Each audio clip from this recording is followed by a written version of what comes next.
parliament luli nalayira luli nafuna bufunyi alternative budget kati nze sirina lwaki nsiimibwa era waliwo bannamawulire abamu njaba kuba mu mbuga z'amateeka bwe naabasibasonyiye okugamba nti bame ba parliament 529 buli omu yafunye miliyoni 100 nga nange ombaliddeko nze oba onkozeeko kalebule wattu nze naakajja temunteeka mu bintu byammwe. These rumors came up, you will be up to explain what has happened.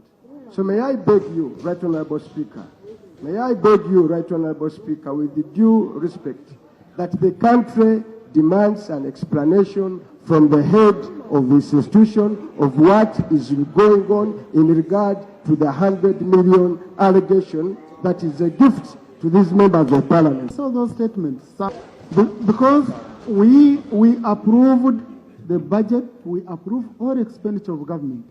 We never approved any item here called a donation from the president to members of parliament. We never approved anything of that. And finally, I'm a member of parliament. I have not received any coin. Neither have I received a call from anyone who has my money. If you know you have my money, please bring it.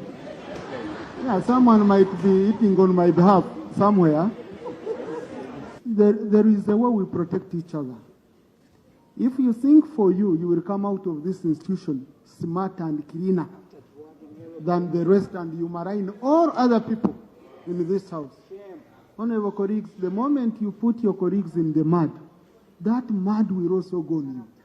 That he who alleges must provide the proof. And he says, members of parliament, can he confirm to this house where he has received his from? Because he's also a member of this house. You cannot lie to yourself. Naye ogenda n'otunuulira omuntu nga ddala yakutte oba yakutte neyeerimba naga nti sinnabakwata asirisa asinga. Kubanga olwaleero twebuuza ssente zaaki tuwulira mbu beebaza abantu kuyisa Coffee Amendment Bill mbwate n'ekirala okuleyinga ground eza UPDF Act amendment eziri mu kujja. Eyo palamenti yaffe abaka babyeganye Speaker omulira aguwulidde n'agamba nti naye bamuweezize naye nga waliwo akatambi akafulumye akatambi kano kafulumiziddwa Lopu Joro Ssenyonyi akalaga ekyabadde ku palamenti ekiro ng'abaka bayingira balona omusimbi nga beeyagala beetiriboose nga tukalabe ffenna wamu.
ne bano ba Buli Baswade speaker ali yekaza mbazifunde ati ku parliament sawa zino bade banonyewo kinga twabadde rutuula lonna okitegedde kyali kibalita ku parliament n'amasawo bwe yayingira ku mawe ensawo ezitowa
ati bakyewakana ki akatambi naawe okalaba kabadde ka kiro matumbi budde okitegedde nga bonna bali mu kuyingira bwe bafuluma bali mu kuyingira bafuluma batubuulire babadde banona ki ekiro kino gwe tunuulira akatambi okuvayo katandikira abantu moloka zijja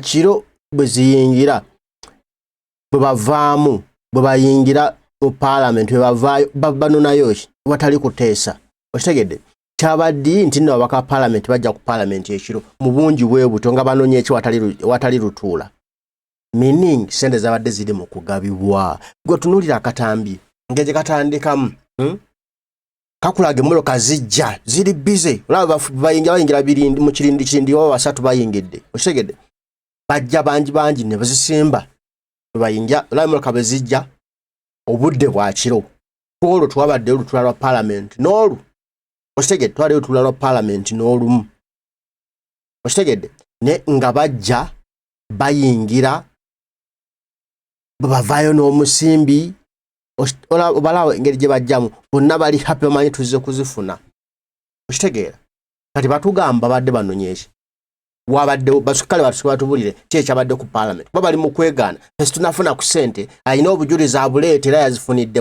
wano ku parliament batubulire ki ekyabaddewo wano ku parliament ki ekyabadde kibaleeta bonna okitegedde ekiro badde banonawo kyekiro waddewo nsonga kyeri agent gye badde baza okuteesaako batulage nga bali mu pulinale nga bateesa ku nsonga eyo ekyatuleesa ekiro twali tuteesa ku nsonga bweti ne bweti temubiraba si bye bino ne tewali kyadde kiteesebwako twadde lutuula lwa parliament babadde banonye ekyekiro there the question is era gyetaagisa answer basike batubuulire nti babadde mulaba bazze wano ekyo babaddewo pate batulage pate yabaddewa era yabaddeko biki yabadde yaaki yazze babitulage now if they can't prove that into waliwo ekyabadde kyadde kyetabana baka parliament then they were awarding themselves money gwe 100 millions nyingi nnyo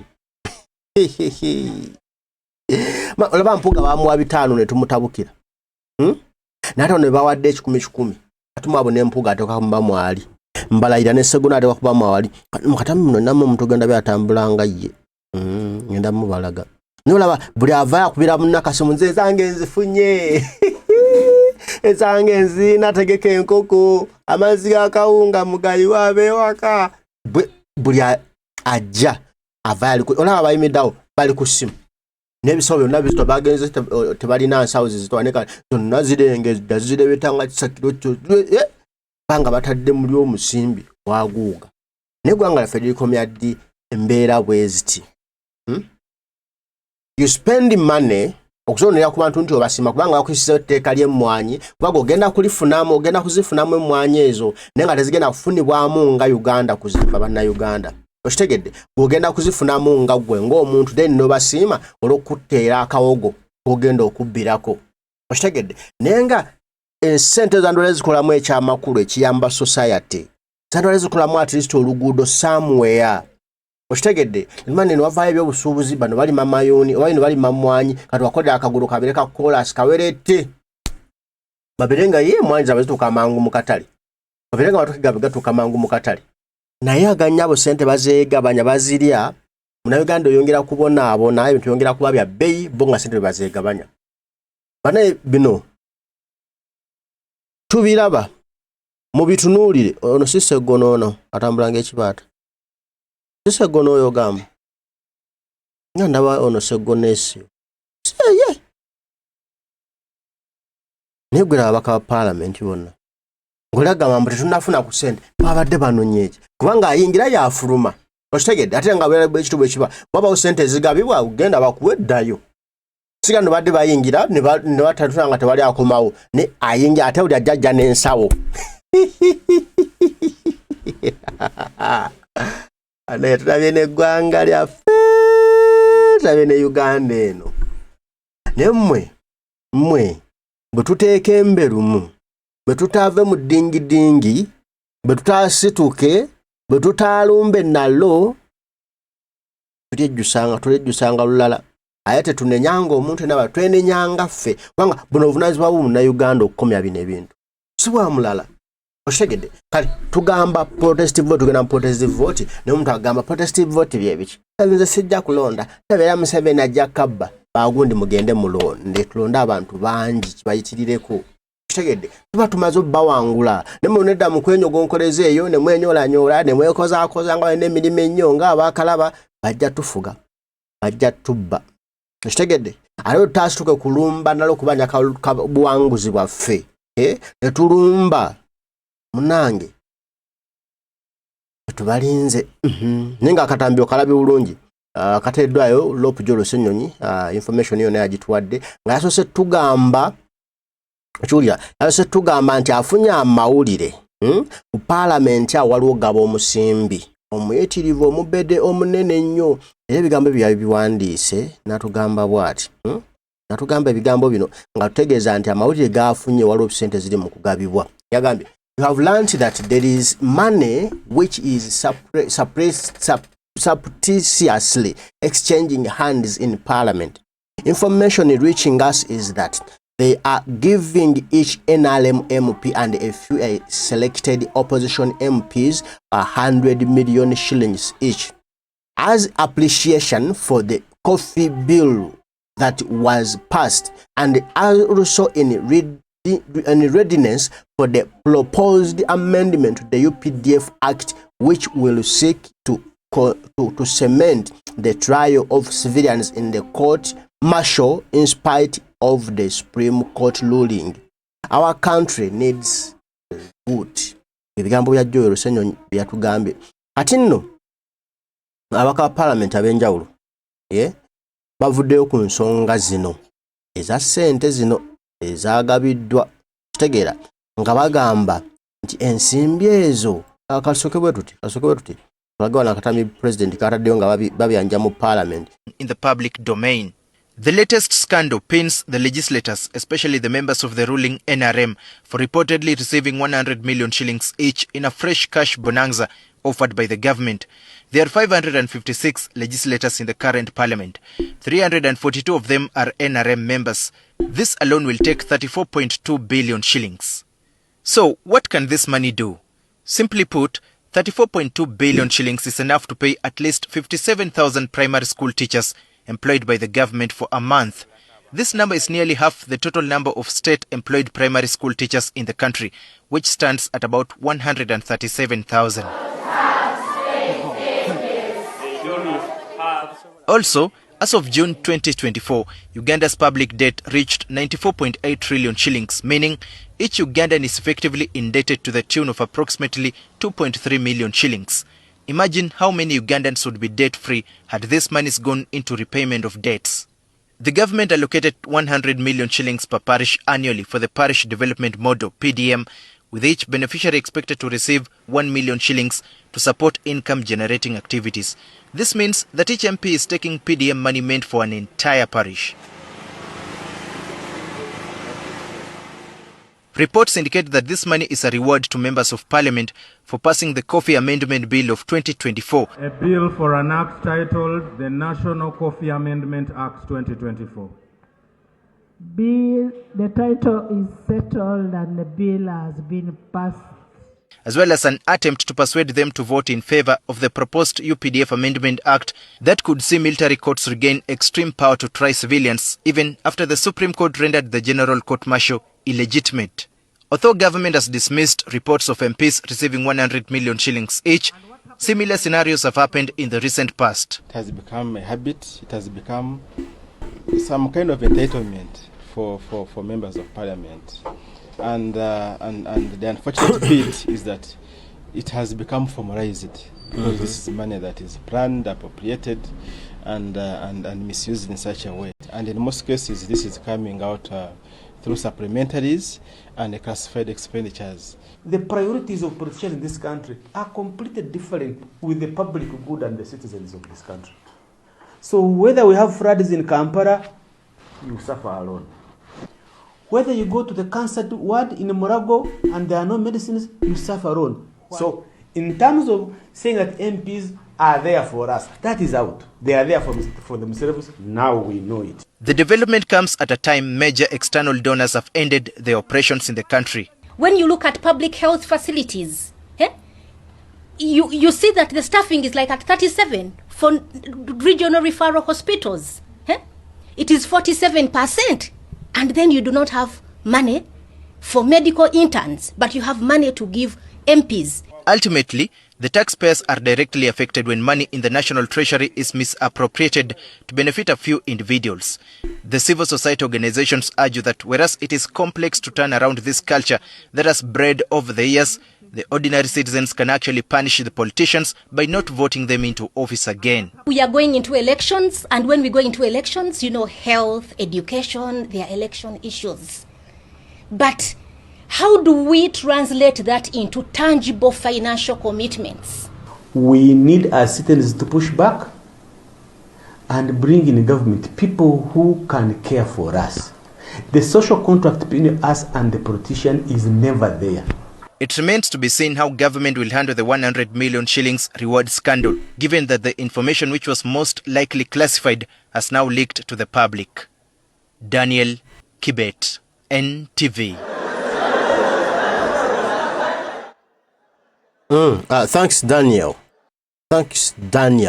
Hano omukulembeze Kyagulanyi awandiise ebigambo bino ku vidiyo eyo gy'olabye eya Cash Bonanza n'agamba, until we kick out the national buzz movement and its chief priest Yoweri Museveni, our country will never be free from this blatant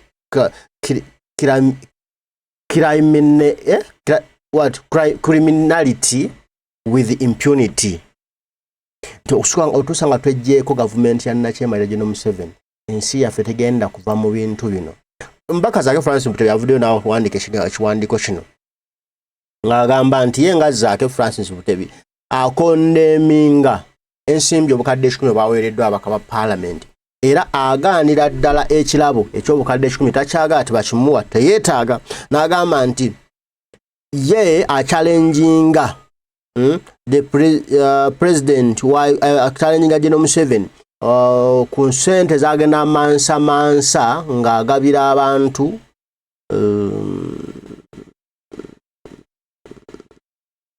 nti ensimbi za mansa ng'agabira abantu nga tazikolamu bisaanidde, ye ng'ayagala kwenywereza mbuyinza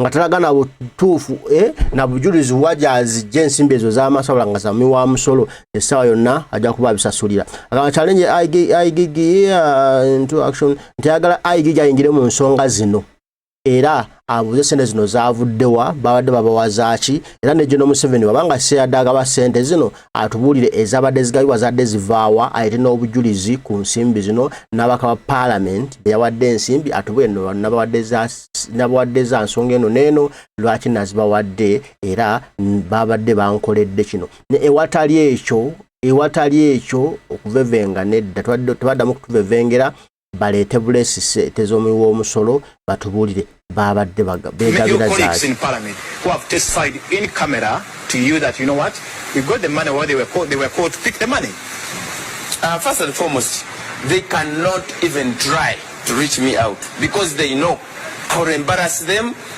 and not only embarrassing them, I will confront them in whatever way that is possible. They know me so well.